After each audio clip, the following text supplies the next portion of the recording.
All right. And We're back. That's right. Welcome back to Quiet in the Back. Shh.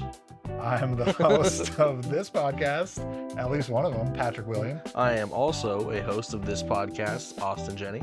It is the second week of October. Mhm. Very spooky. It's getting a little spooky out. The leaves have all, It's done all their orange thing. and yellow. Pretty, cute.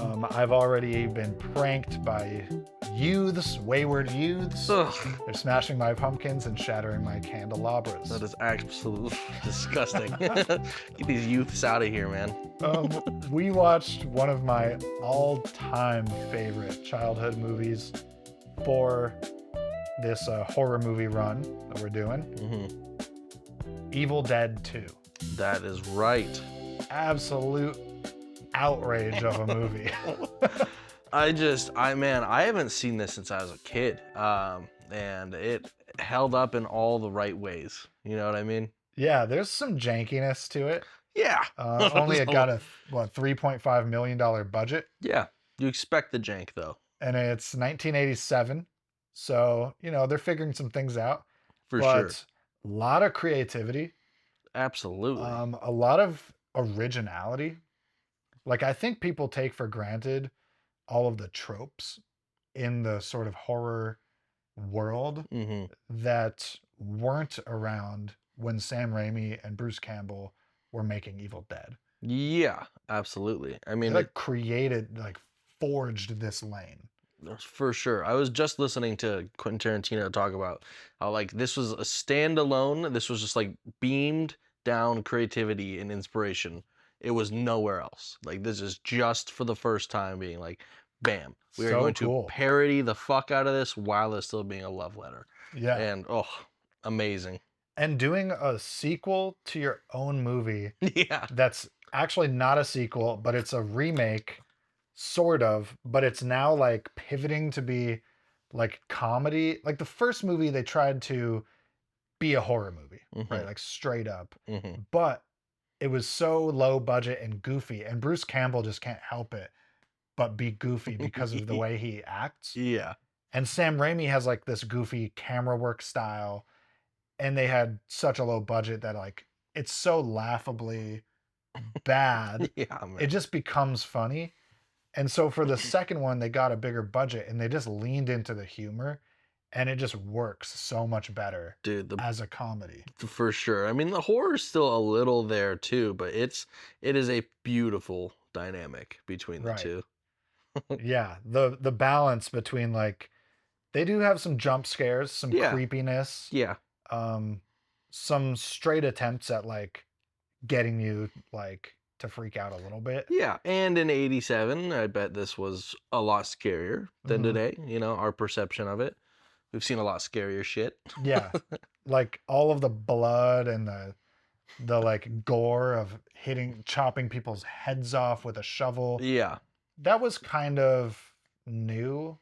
I don't remember exactly when a movie like Nightmare on Elm Street might have came out, Hmm. or the first Halloween. But this was all pretty new. The whole slasher gore Yeah. lane was Mm. When was Texas Chainsaw? That's 70s? yeah, that might have been one of the very first Yeah. true gory horror movies. Hmm. But yeah, either way, it was definitely sort of less treaded ground. Yeah. And so all of the head chopping, the hand stabbing, The blood fountain out of the wall. That is so outrageous. I just dude. lost my shit, man. He shoots that hand and they give you the fake little The stream. the yeah, stream of trickle, blood yeah. as if the hand is wounded in the wall dying. He's like, I got you, you little bugger. And then it's just a wall of fruit punch, Yeah. Hawaiian punch. Yeah, it is pretty honest. It's pretty cool too to kind of insinuate that the house itself is alive. Yeah, that's something I wrote in my notes. Is they sort of draw or they don't draw a line. They sort of walk a fine line between whether the cabin itself is actually haunted, Mm-hmm. or Ash is just experiencing a descent into madness. Yeah. For sure. You can't really tell if this is all in Ash's head because he got possessed Mm-hmm. at one point, and he's this whole movie, he's sort of like in between states of like being possessed, being released, Yeah. being possessed, being released, and it depends on like his emotional strength and like The sunlight. yeah. Um, so they do a really good job of like portraying the cabin itself as sort of like a possessed entity. Absolutely. The like moose head on the Dude, mantle, that like thing. turning its head, like cracking its Yeah. neck, and The, like looking at him with I mean, bugged the eyes. whole house is laughing at him too. Right. You know, it's like, All like the flaps and like the yeah, furniture are like moving and laughing. yeah.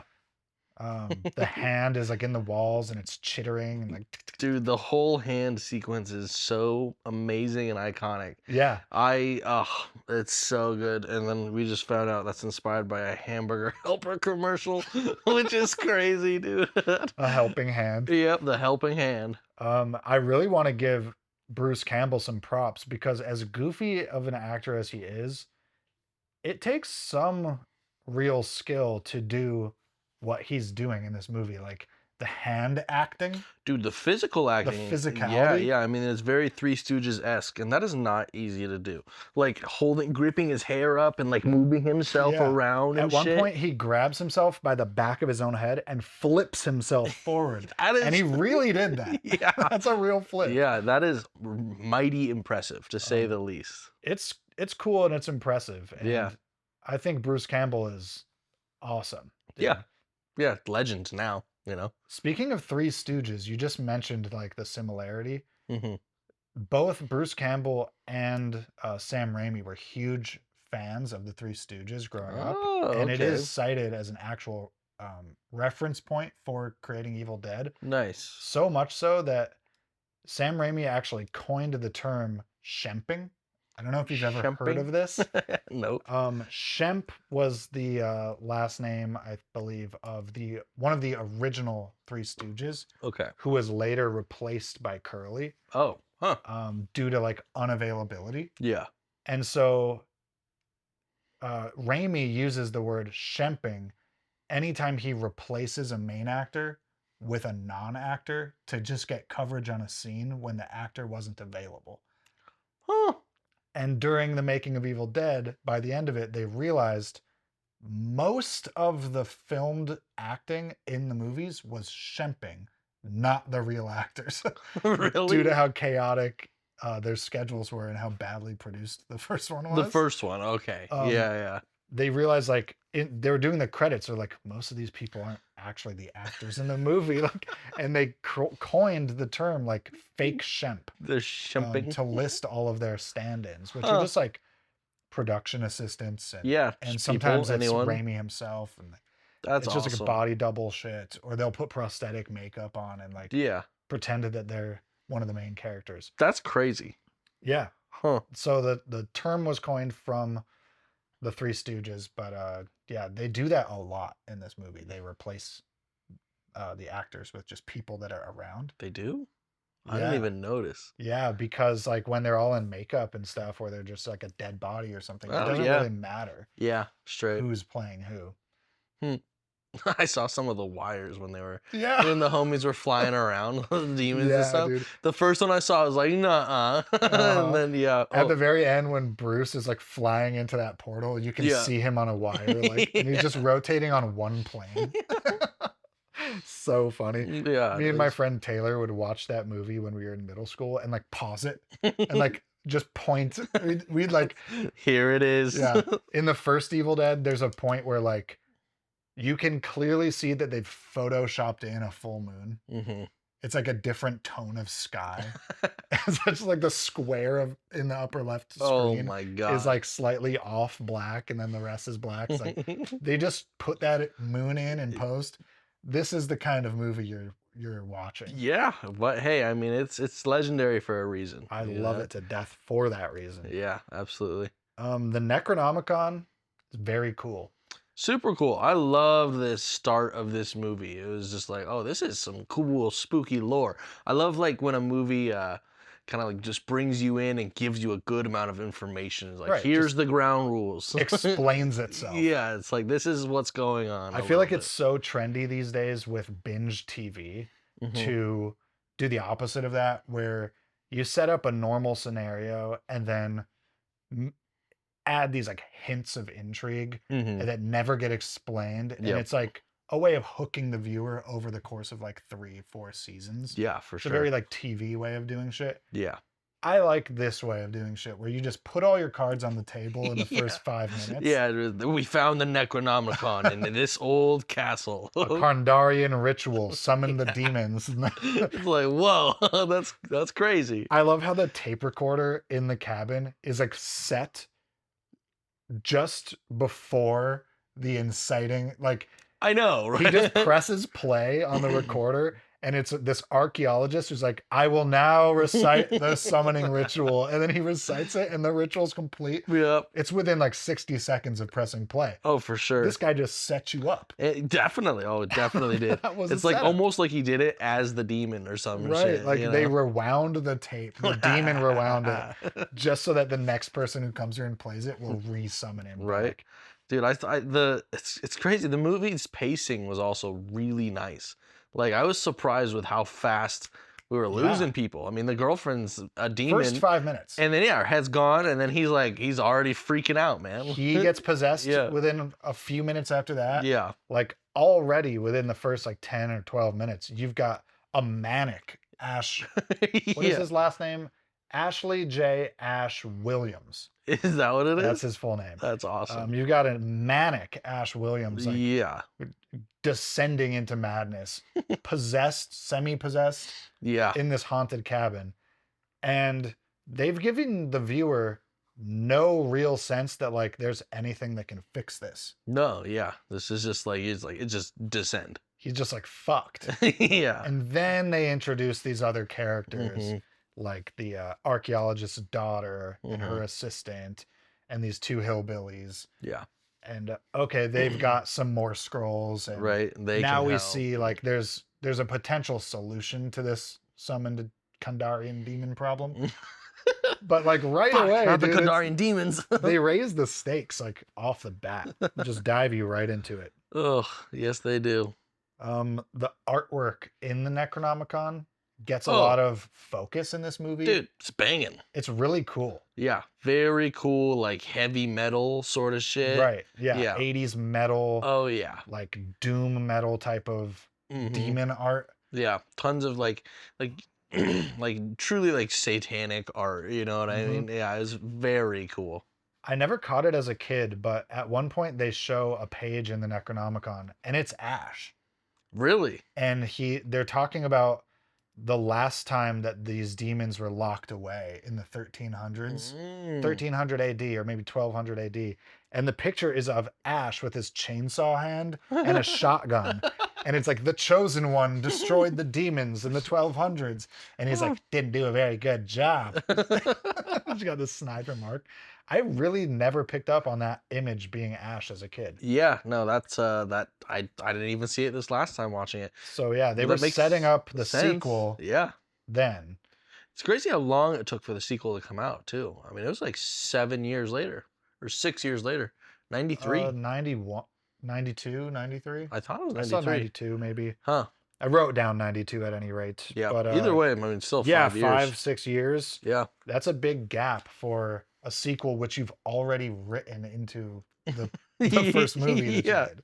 No shit. Like this movie ends with setting up the sequel. Yeah, like with the knights, he goes back in time. Yeah, like, dude. Oh.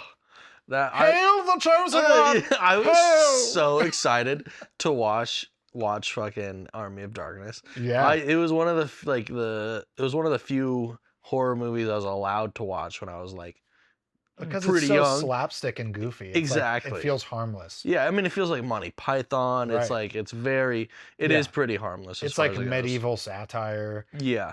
And yeah, at like 12 or something, I was allowed to watch it, 11 or 12. It's I'm got like, this all the is- best quotes from Bruce Campbell. Dude. He's like, baby, first you want to kill me. Now you want to kiss me. Blow. He's like eating grapes and like drumsticks.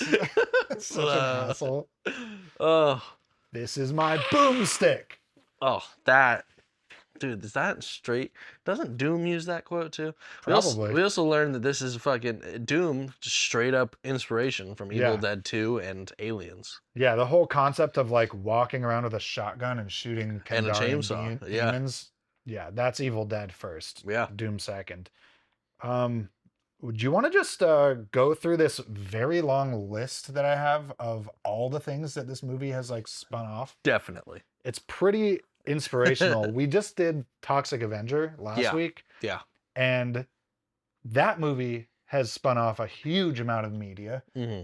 And I was pretty shocked to see that this movie franchise has done everything that they did and more and did it first. Yeah, Because I just sort of thought Toxie was like almost had a bigger, more zealous cult following. yeah. Not the case. No, that makes First, sense. Evil Dead 1 in 1981 was endorsed by Stephen King when it came out in theaters. I heard that. That's so And cool. that's really what gave them the push and launched their careers. Yeah. Because Stephen King was like horror god in the 80s. He said, verbatim said it was the scariest movie of the decade. Which is crazy. Dude, for Stephen King, I bet they were so stoked to Yeah, hear that dude. shit, dude. They go from 1981 Evil Dead 1 to they do a video game, I think, maybe even before Evil Dead 2. I saw one that was like 86, like Atari level, like Oh, OG Nintendo level. interesting. Then they do Evil Dead 2, and then they do Army of Darkness 92. Then they do over a dozen video games. A dozen? A dozen, some of which I played. They're strewn across all platforms: so PlayStation 1, PlayStation 2, Xbox, Yeah. PC. Fistful of Boomstick and Hail to the King were the two that I played. I've heard of Hail to the King. Okay, so one of the big moments in Army of Darkness is when Ash shoots a zombie over his shoulder, like Mhm. behind, and he like does a no look shoot. Nice. And then he doesn't even look to see if he worked. He's just so confident he He knows just, the zombie's yeah. dead. Then he blows the gun. So I was playing this video game. I think it was Fistful of Boomstick with my friend Taylor. I keep bringing him up because we watched Evil Dead together like every week for like a year. Nice. And we were playing this game, and we got the shotgun, the double barrel. Of course. And I remember vividly this moment where we're like targeting zombies, shooting, and Taylor goes, wait. Try turning around. And you turn around but keep targeting, and he just puts the gun over the back of his shoulder, and you can totally play the game like facing backwards. Wow. And I was just so happy. Oh, that's amazing. They did a movie remake in 2013, which Bruce Campbell was skeptical of, but Mhm. ultimately said he liked. They did a TV show in 2015 Yeah. called Ash vs. the Evil Dead, 99% on Rotten Tomatoes. I feel like I watched part of that. I watched the first 2 seasons, and then I lost my Stars subscription, I think is what Yeah. it was at the time. So I need to finish that up, but really good. Yeah. Like really good. It's starring Bruce Campbell again. Oh. So I don't know how it tapped into the Bruce Campbell lore you are, but he has Medium. he, Mid. he has a movie, I think, where he like plays himself. I forget. I'm losing my train of thought. But in this show, Yeah. he plays himself, the actor Oh. who played in Evil Dead, the character Ash. Nice. But in this real world, it turns out that the Necronomicon is actually magical, that they were basing the movie on. And all of the things that happen in the movie, like, happen in this real world. Okay. And super fans of Evil Dead come and recruit Bruce Campbell, the actor, to be his role as Ash, just because they think he has the most hands-on experience with the concept. That is so crazy. And so the whole show is like this like snarky, washed-up 40-year-old actor playing himself playing a character or whatever So that was a demon fighter. meta Evil Dead. Yeah, it's super meta Evil Dead, and That's it's awesome. really good. I will certainly be watching that. They did another Evil Dead as recently as 2023, which we haven't seen, Evil Dead Rise. Yeah. And then Ted Raimi or Sam Raimi did all of the original Spider-Man franchise with Tobey Maguire. Oh, what? Those are all his, Sam Raimi. That's crazy. You can actually see a lot of similarities in directing style. If you go back and watch them, the Huh. camera stuff, Yeah. it's very Sam Raimi. Interesting. And in the Spider-Man 3 video game, it's narrated by Bruce Campbell the whole Oh. time. He's like the voice in your ear as you play. Huh. That's wild. And they're coming out with another Evil Dead in a year. Really? Yep. Epic. Evil Dead Burn. So this has been going since 81. That makes the franchise what, like 40s. 46 years, 45 years old? Yeah, almost. Yeah. Yeah. Wow. That's crazy. 45 years old, still rocking. Just going for it. Same with Toxie, man. We Yeah. just got the new remake. Yeah. I love that these 80s IPs are getting remade. Yeah, I mean, it's better than just random bullshit. Like, at least these have, like, some oomph behind them still, you know? Yeah. I mean, it's cyclical like everything. Of People course. who grew up with these properties as kids are now like in their 30s or 40s, and so they're just like getting a new version of it. It's like the same thing with music and all other forms of culture. It just like goes in these like decade-long cycles, but I'm happy about it. Yeah. The constant cycle. So the camera work that Sam Raimi does in this movie is insane. Dude, going through the woods with the crazy motorcycle sounds or whatever is Dude, some of the craziest shit I've ever seen. the amount of just like obscure, weird sounds that he puts in, like when they're fighting that demon in the end, like the one that's in the cellar, and then it transforms, it's just straight up chimpanzee sounds. Yeah, there's a lot of It's like chimp jungle sounds. sounds. Yeah, it's really going. There's like you said, like motorcycle sounds. It's just like electrical sounds. Anything that's just sort of like buzzy or building energy, like frenetic, or makes you think that something like aggressive is happening. Yeah. He's just layering those sounds into these scenes. Yeah, throw it in. And there's no chimpanzees No. here. No. No, it's just a wild claymation, dude. The camera work is so crazy, dude. Like, it's lots of point of view stuff, like where the camera is the demon or demonic force, like moving through the woods or moving through the cabin, like chasing Ash. Yeah, going through the cabin was really crazy when he's chasing Ash. Like those tight corners, like someone must have had to like run that, right? Yeah, With a they were running gimbal it. or Yeah, something. well, probably just a shoulder rig. Yeah, that's Um, crazy. Really cool.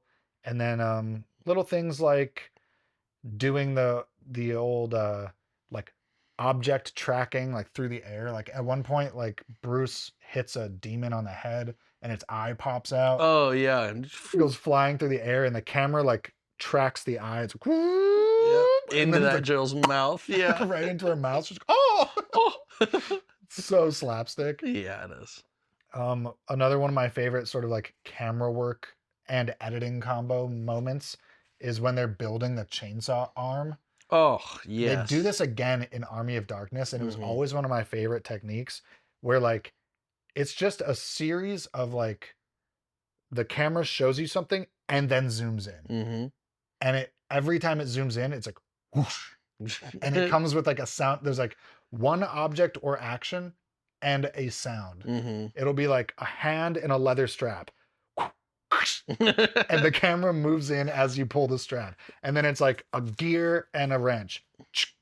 Yeah, and the camera zooms into the wrench. Such a good way of showing like progression and just like these quick, snappy, fun shots. It's like it's not a montage because like, well, I guess it's technically a montage. Like they're showing like the progression of events like faster than they would normally be happening. But it's like a mini montage of a very small moment. Yeah.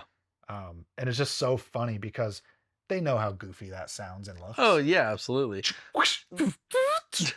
But it works so well. It makes me laugh, and that's pleasing me. Yep.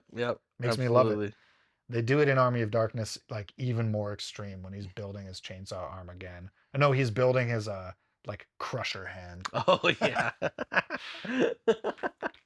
So good. Fuck, man. What a movie. The psychological elements are pretty trippy. Yeah, definitely.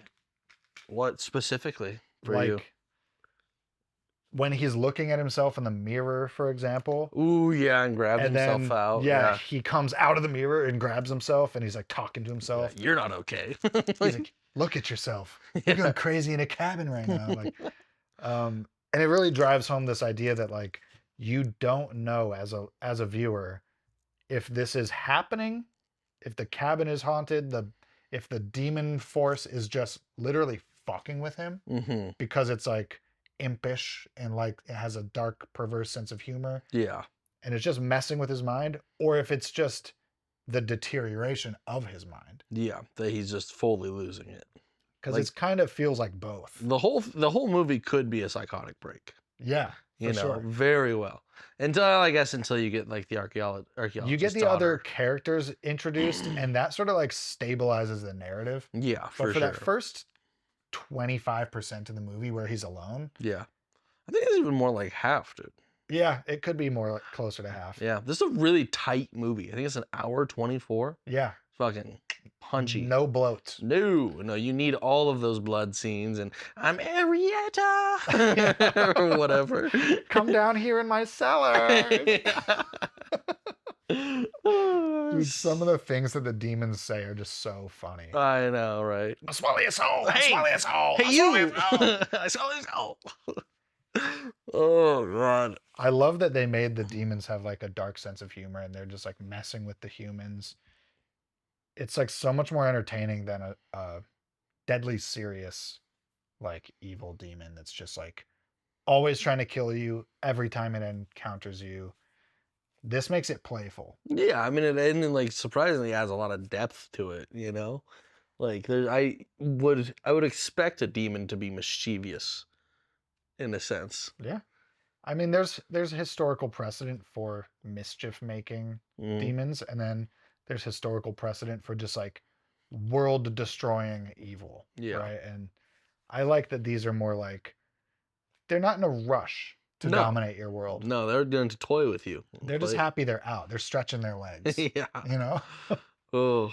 A lot of cool, trippy stuff with like smoke machines like placed in trees. Yeah. So like the woods themselves look like they're fogging up, and then they'll play the film like backwards Oh yeah. So it sucks back into the tree. Yeah. as the sun's coming up. The Kandarian demons do not like sunlight, apparently. No. Hell no. I also like how in the beginning, so Ash like he gets possessed, Mm-hmm. and then he's saved just in the nick of time by the rising sun, Yeah. and he gets like unpossessed. And then literally only one scene happens, and then it's night again. I know, it's so fast. He just goes to the bridge. He's like, bridge is destroyed. He's like, I can't escape. And then he goes back to the cabin, and by the time he comes back, it's fully dark. Oh, and the yeah. fog is back out. You He's, like, see the sunset running. just go. Like Sam Raimi was like, I don't have time to fuck around with this. No. Like, we don't need more exposition. We need more activity. Nighttime. He knows what his priorities are. Yeah, dude. Oh, I just flipped my page and I have more media Yeah. fuck because I had so much of it written down that I ran out of room. I can't forget there was a stage musical. yeah. What? It was debuted in 2003 in Toronto. It's originally Canadian, and then it got picked up off Broadway 2006. So this is before the Toxic Avengers Mhm. musical. This was a rock comedy. Nice. So also sort of like setting what Toxic Avenger would do Yeah. a few years later. It was well reviewed, like successful theater show. I bet it was so fun for the cast. Yeah. Dude. I bet there was so much blood Oh, my spraying God. onto the audience. I'm sure. There's a run of comics that go over the decades Mhm. from Dynamite Entertainment, Dark Horse Comics, and Space Goat Publishing. There's an Army of Darkness movie adaptation to comics that like Oh. fills out the lore a bit more. Cool. There's a 4-episode run or a 4 edition run. Yeah. Ash saves Obama. It's like fully published. Like that's Yeah. the created by. It's like a mini series, like 4 comic series of Ash saving Obama from zombies, I guess. That's cool. There was a Marvel licensed crossover with Marvel called Marvel Zombies vs. Army of Darkness. Huh. And then there's Freddy versus Jason versus Ash, which I think What? they also made a movie out of. What versus Ash? Yeah, so it's Ashley J. Ash Williams Yeah. versus Freddy versus Jason. That's crazy. Yeah, Huh. I would have never thought that in the slightest. insane. So this franchise has huge legs. There's no rape scene in this movie. That's true. There is in the first. Oh, really? And I'm going to say it's an improvement on the original. I'm going to say that. I don't know if I've ever seen the first one, man. So in the first one, a woman goes out in the forest and gets grabbed by like vines, just like in this one. Mm. Except in the first one, the vines fully rape her, like penetration. Oh. And it's like pretty aggressive, and the Yeah. sound effects are not nice. Mm. And it's very like, it's like a woody vine. It's like boof, Oh, like right up in her. God. Very aggressive rape scene in the first Evil Dead. Yeah. Kaylin says it's her least, it's like the worst part of the movie, and it's traumatizing for women. So Yeah. I like that they excluded that from the remake. Yeah. Well, I mean, I don't think it was necessarily necessary. No, it's not You know? necessary. Yeah. The rape scene is almost never necessary unless the topic of your story is like somehow fundamentally like hinges on like around sexual assault or abuse or Yeah. rape. Like Most of if the you're time, it's dealing just with shock. that subject matter, of course you have the license to deal with that. Mm-hmm. But if you're just like including a rape in your otherwise like just action or horror movie, Yeah. just to be like Edgy, edgy and yeah. confrontational, don't do that. Yeah. That is certified not quiet in the back. We're giving it the quiet in the back, 2 thumbs down, unnecessary rapes. That's Yeah. Yep. That's totally fair. So they leveled up with the sequel. It's more family friendly and accessible, and it's just less cringy. Yeah. Like that. Well, I mean, and it's just like it's better as a comedy. Yeah. It works, I think. I mean, obviously, I haven't seen the first one, but it's just such a good comedy that I can only imagine how could it not be better. Well, it leans into Bruce Campbell's strengths as an actor. He has kind of like a slapstick face and expressiveness. He's got the eyebrows. Right, like he's so slapstick the way he expresses himself. So, like trying to limit him from being comedic makes no sense. Yeah, So this is the right choice. totally. One thing I noted is that blood can be almost any color in this movie. It's like 8 colors in this movie. I noticed red, of course, black, Yeah. green, and purple. Purple and like, was it blue ever? I don't know. It might have been blue. Also, just like 5 shades of red. Yeah. There's Any tone of red. any ton of red. The large amounts of blood are all like chalky red. Like But like some of them are like Hawaiian punch clear. When they're like water walling out of the wall, it's like Hawaiian punch. Yeah. But when it's trickling, it's like it's opaque too. Yeah, it's like a red like paint Sharpie. You know? Crazy. Bruce Campbell delivers the very iconic single word catchphrase. Groovy. Groovy. Very nice. He builds his chainsaw arm when they decide, okay, it's time to quit pussyfooting around. We need to do combat with these demons. Yeah. And go in the basement for those pages. They go to the work shed, and at one point earlier too, they just overdub the audio, and it's just Bruce going, work shed. I forgot about that. Work shed. Yeah, he's like stops, dude. Yeah. Work shed. Work shed. So him and the lady go to the work shed and build out, because he's chopped off his wrist at this point because he got possessed. So he's got a stump, and he builds out a like apparatus for attaching a chainsaw to his stump, and then like a chest rig so that he can pop in the like chainsaw drawstring into his chest rig and pull it out. So he's got one hand like ability to control this chainsaw. Yeah. Really ingenious. honestly. And like being able to do that with just one with your left hand only. Yeah. And then he's a great craftsman, like a Yeah. master craftsman, Yeah, he is. engineer. Like he has an engineering book in the back of his car Does he at the really? beginning of Army of Darkness. Oh my That's how god. they narratively justify his ability to like create all this new technology in the medieval ages. All right. I fuck with He's that. like he builds like a crusher hand. It's like a Yeah. it's like a Terminator hand with like pistons and shit. Fucking Um, awesome. But yeah, he builds his chainsaw arm and then he uses that to cut off his shotgun so that it's a sawed off, Yeah, yeah. which he puts into a back holster after spinning it like 3 times. And then he does like a test shot or something and blows off the smoke. Mhm. And it does like it's clearly a sound effect they recorded in post of someone blowing on a bottle. Yeah. Boom, boom. He blows on it and he's like, groovy. So over the top, dude. I love it. Outrageous. Mm-hmm. Nosferatus, Alamemnon. Did you write the whole thing down? Kondo. Kondo. That's the exact phrase that she reads out of the book to bring the demon into its corporeal form. Yep. Yep. That's so silly. Some good fucking effects or whatever. Like, is that practical, the demon?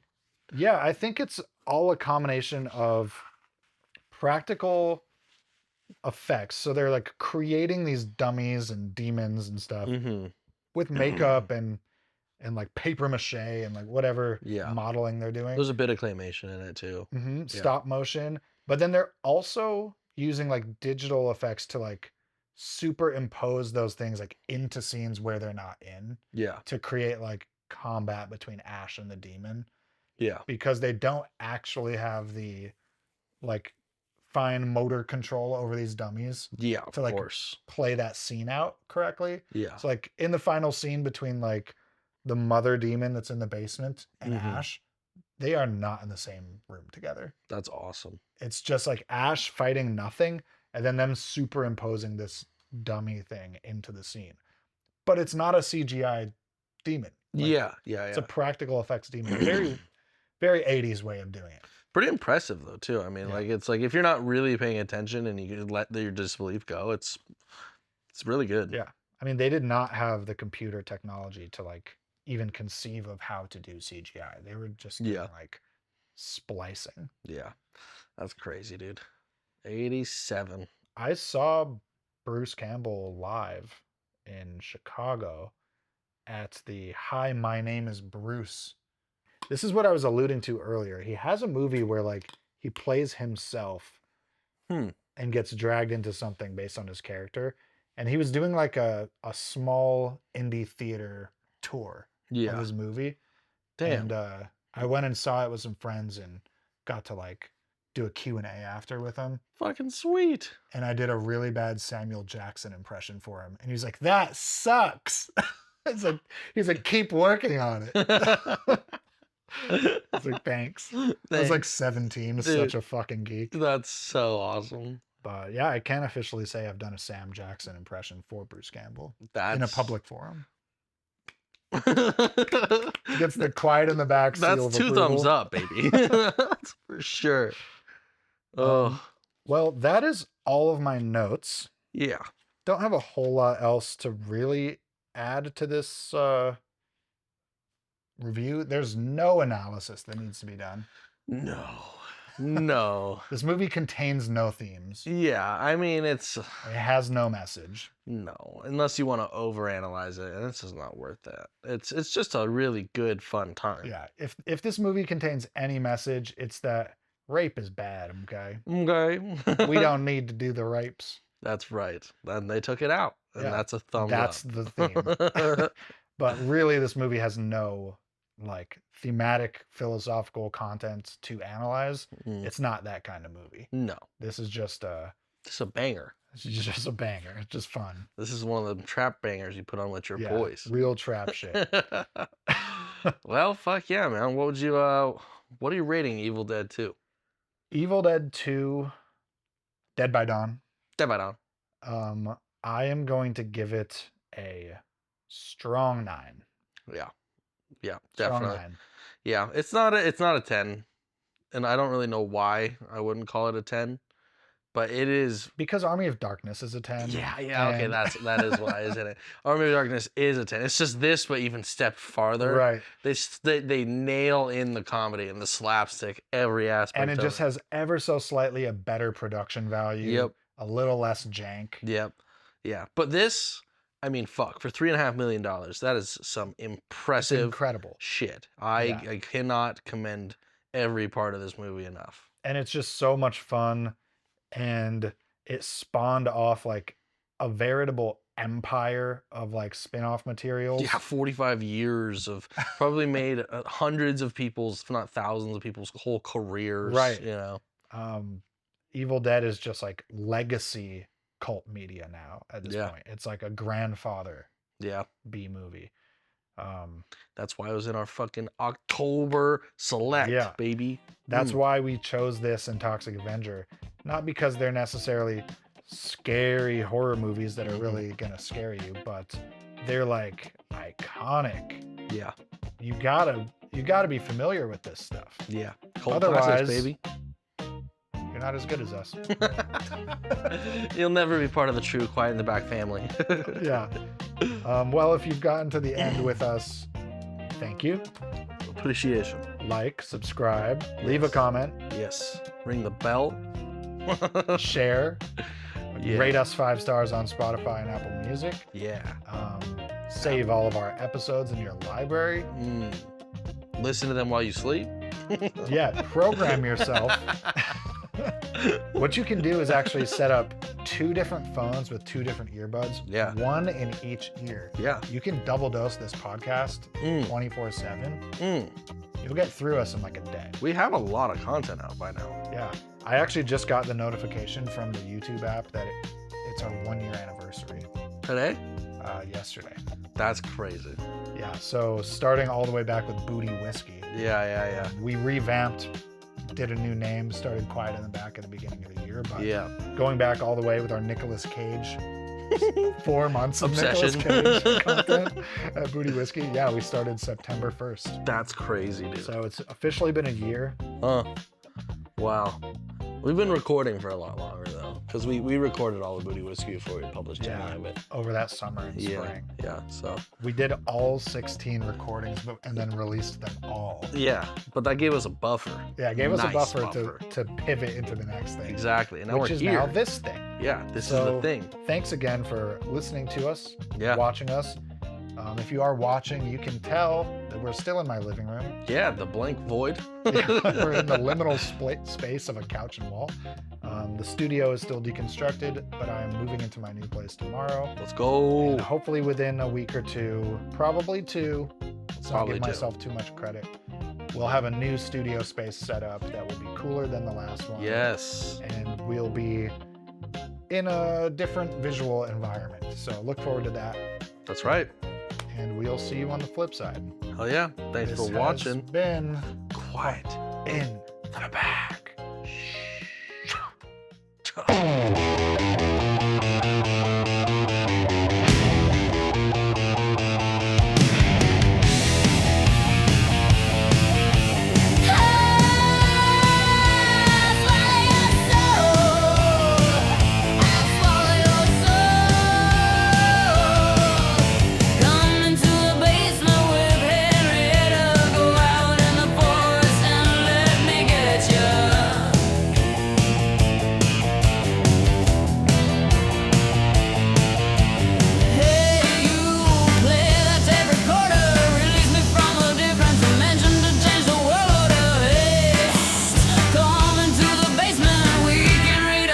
Book of mine.